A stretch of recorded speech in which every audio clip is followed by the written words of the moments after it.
Hi guys. Okay, so this is video number 2.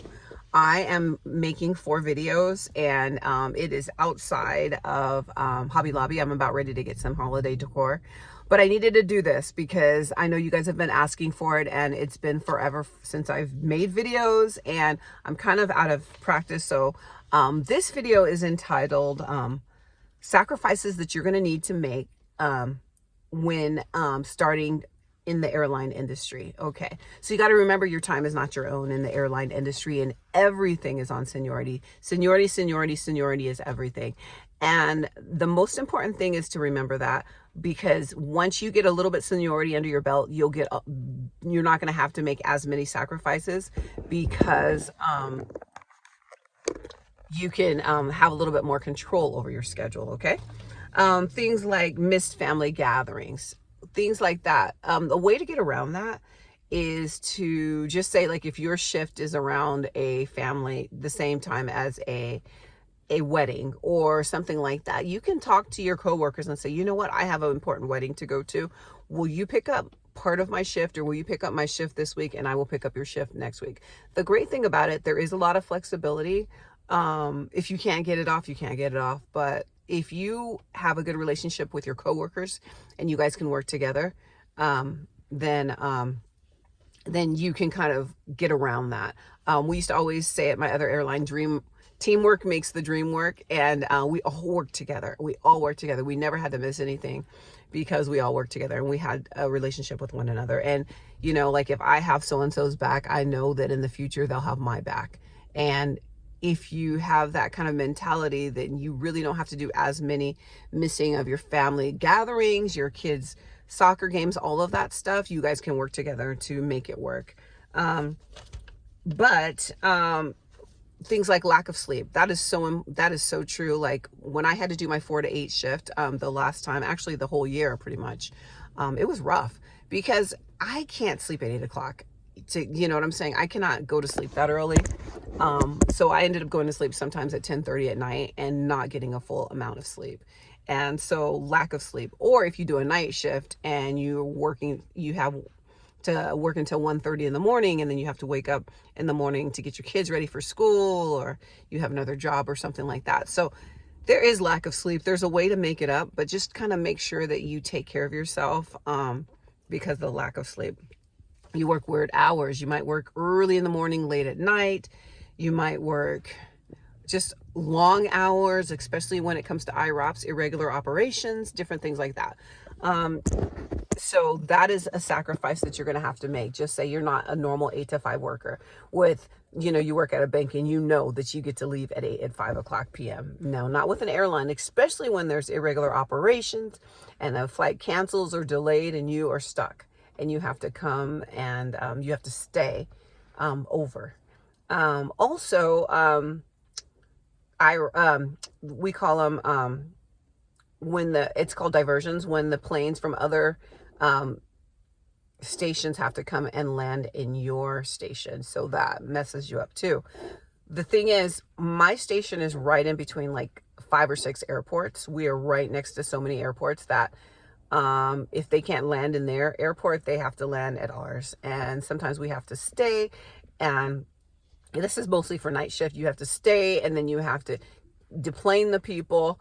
A lot of times you have to get them a bus to get to their airport, and a shuttle bus and different things like that, or get them a hotel, book them on the next day, get them meal vouchers, all of that stuff. That keeps you.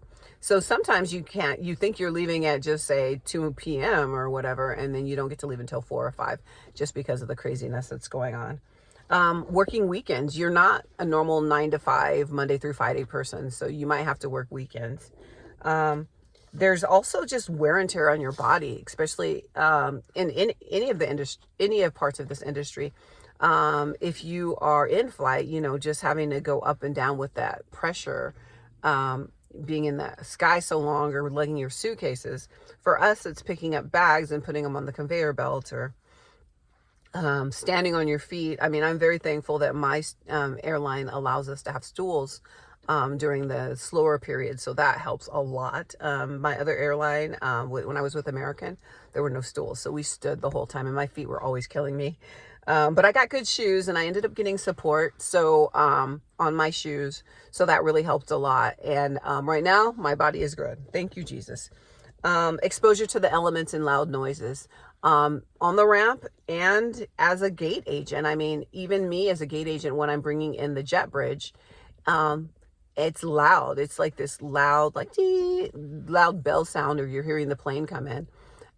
It's so important to be able to wear something on your ears to be able to protect your ears from that, so you don't have long-term damage. Also starting off with low pay.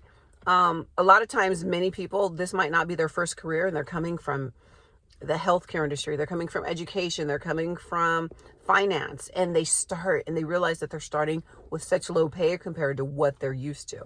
Obviously, pay ends up getting better each year, and you start getting more and more benefits from it. But at the beginning, just starting off with low pay is rough.